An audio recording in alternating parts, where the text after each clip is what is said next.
Hi everyone, welcome back to the channel. We've got our Austin Healey in the shop again today, and we had a problem that we noticed. I'll show you. I've got rubber floor mats in my Healey, and you can see the wetness that was dripping down on there. Now, when you see that, it's either going to be the clutch master or the brake master that's typically dripping out the back. And there's seals in there that wear out, or they just age out and they dry up, and you're going to get fluid leaking out the back.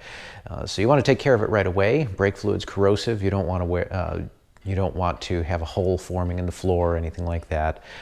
So fortunately we caught it pretty quickly. It turned out it was the clutch master cylinder that was leaking. And I'll show you that. I'm not going to show you me working on it, but I'll show you that. And here's what the clutch master cylinder looks like. And obviously you can see why I'm not showing you the actual procedure to change it. Obviously, first of all, it's pretty simple to do. There's just these two fittings for the lines, and then there's two hex bolts, one on top, one on bottom, inside. The only other thing is the shaft that comes out the back of it is attached to the pedal. There's just a pin that goes through. Pull out the pin and it should come straight out. It's pretty straightforward, not difficult to do. Again, the hardest part is there's just not a whole lot of room. So anyway, what we are going to show you is that anytime you do maintenance on the clutch hydraulics, you're going to need to bleed the clutch fluid.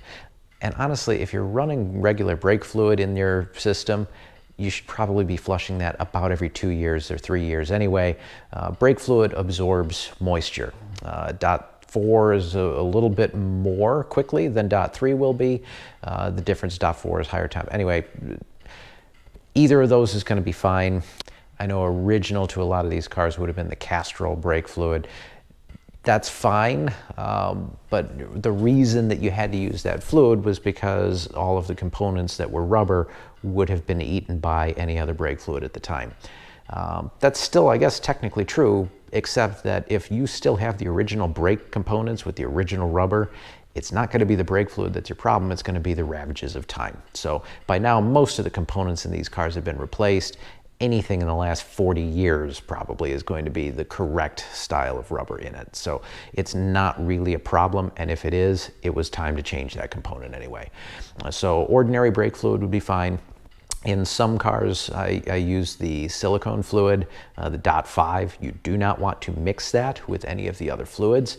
The biggest advantage to .5, of course, is that it's not going to eat the paint. So if you've got a fresh restoration, or if it's like in the Triumph Spitfire I've got, where the brake cylinder and the clutch cylinder are right on top of a painted surface that's easy to see, I use silicone fluid in that. In the Healey, I honestly keep running the traditional fluid because it's not likely to hit the paint anywhere that anybody's going to see. And in fact, there's even a hole, you'll see it, there's even a hole underneath the clutch master. If you loosen those lines, the fluid's going to drip out through the hole anyway. So it's pretty low odds you're going to get it on the paint anywhere that you care about. But even so, put a rag down there, it'll soak up what fluid does drip on the metal, and then you can just take the rag and carefully move it around and just throw it out when you're done. Anyway, let's get to bleeding, because this is something that you're going to want to do about every 3 years regardless.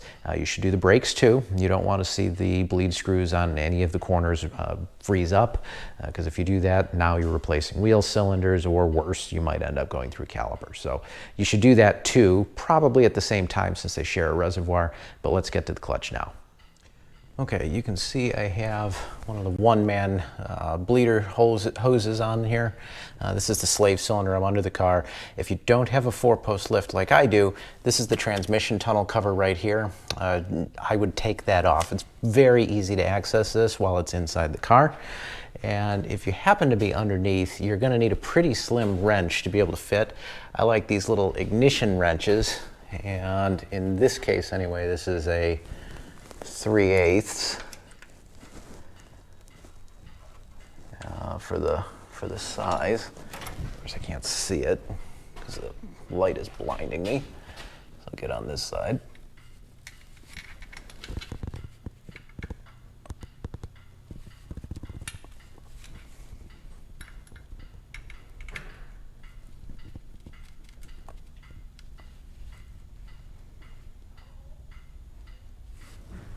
Okay, and then once it's loose, go ahead and give the pedal a few pumps, making sure obviously that the clutch master remains full.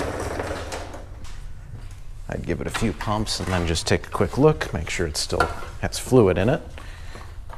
And repeat. You really don't want to give it more than 3 or 4 pumps of the pedal without checking it, because if it runs low and air gets in, you've got to start again. And then all you have to do is just seal it back off.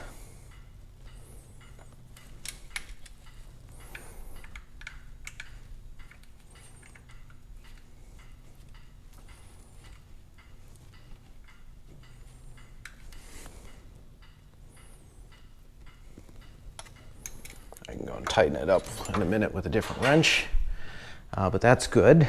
Test the pedal, make sure that nothing's leaking and that the clutch operates, and that's it, you're done. Okay, so having just done this, even if you've got a 4-post lift or you've got jack stands and you think to yourself, I really don't want to pull out the interior, I'm telling you, pull out the transmission tunnel. It is 1,000 times easier. It's okay with an ignition wrench if you've got the one-man bleeder or at least like a right angle thing that you can slip on. It's okay, it'll work, but it's kind of a pain in the butt to get your hands up there. So honestly, it's probably easier to just take out the tunnel. It's not that hard in a big Healey unless you've got a BJ8 and then you've got the center console. So anyway, for a BT7 like this one, hands down, go from inside the car. Yes.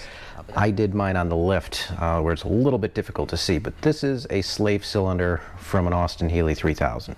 It'd be sitting this way on the transmission, this up at the top in the space that you can't reach. So if you've taken the gearbox cover off, this is what you'll find. If you haven't taken it off, at least this is what you know it'll look like. There's typically going to be a rubber cap on here, or at least they're supposed to be. May have gone long missing. And if you don't have a one-man bleeder, this is what you're going to want to do.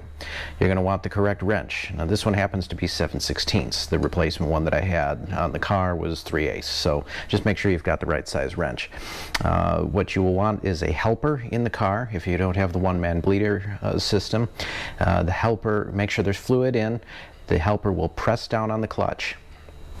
You will open the bleed screw. It's usually a good idea to have a tube because this is going to spray brake fluid out. Have a tube go into a reservoir or someplace just so you can collect it and it doesn't make a mess. When the pedal is all the way to the floor, tighten the bleed screw back up, have your helper release the pedal. That's going to draw more fluid in from the reservoir rather than draw air in through this bleed screw. Have them press down on the pedal again and hold it. Open the bleed screw, brake fluid will come out, tighten it, have them release the pedal.